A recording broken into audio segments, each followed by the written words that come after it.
আজি এটা টিক্স শিকাম।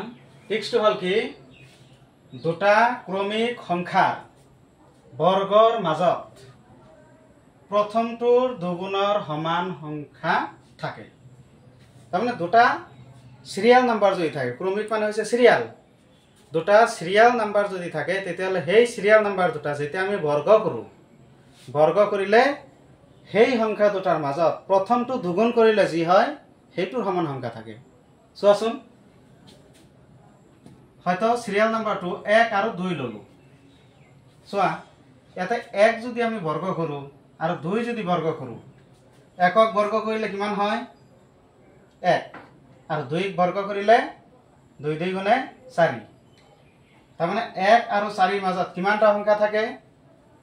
চোৱা, প্ৰথমটো 2 গুণ কৰা, প্ৰথমটো কিমান আছে 1, 1 যদি 2 গুণ কৰা 2 ৰ 1 গুণ 2, তেতিয়াহ'লে দুটা সংখ্যা আছে।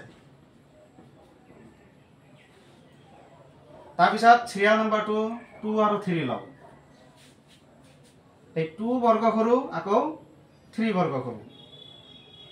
চোৱাচোন, 2 বৰ্গ কৰিলে কিমান হ'ব 4, আৰু 3 বৰ্গ কৰিলে 9। কিন্তু আমি যদি এই 4 আৰু 9ৰ মাজত কিমানটা সংখ্যা আছে আমি গণিব যাওঁ, সময় লাগিব। হয়তো কি কম আমি 5, 6, 7, 8 4টা সংখ্যা আছে, কিন্তু সেইটো হিচাপ কৰাৰ প্ৰয়োজন নাই। ইয়াতে প্ৰথমটো কিমান আছে 2, 2 যদি 2ৰে পূৰণ কৰা আৰু এটা 2ৰে, তেতিয়াহ'লে কি হ'ব 4, 4টা। তাৰমানে আমি কি ক'ম 2 স্কোয়াৰ আৰু 3 স্কোয়াৰ মাজত 4টা সংখ্যা আছে। একেদৰে 3 আৰু 4 যদি লওঁ, 3 স্কোয়াৰ আৰু 4 স্কোয়াৰৰ মাজত কিমানটা সংখ্যা আছে বুলি ক'ম, এইটো 2ৰে পূৰণ কৰা, 2 3 গুণ 6টা সংখ্যা আছে।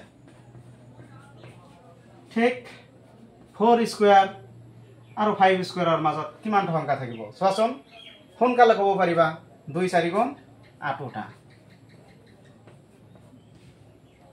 2 4 গুণ 8টা। ইয়াতে 4 4 গুণ 16, 5 5 গুণ 25। 4 স্কোয়াৰ আৰু 5 স্কোয়াৰৰ মাজত কিমানটা সংখ্যা থাকিব? প্ৰথমটো বৰ্গ কৰা, 2 4 গুণ 8, 8টা সংখ্যা থাকিব। ঠিক একেদৰে আমি যদি গৈ থাকোঁ, ডাঙৰ ডাঙৰ সংখ্যা আমি এনেকৈ বাহিৰ কৰিব পাৰিম।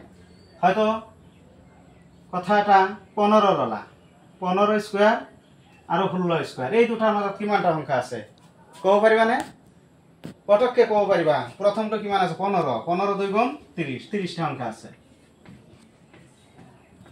তেতিয়াহ'লে কিমান সহজ এটা টিক্স, বুজিব পাৰিছা না? তো ঠিক আছে।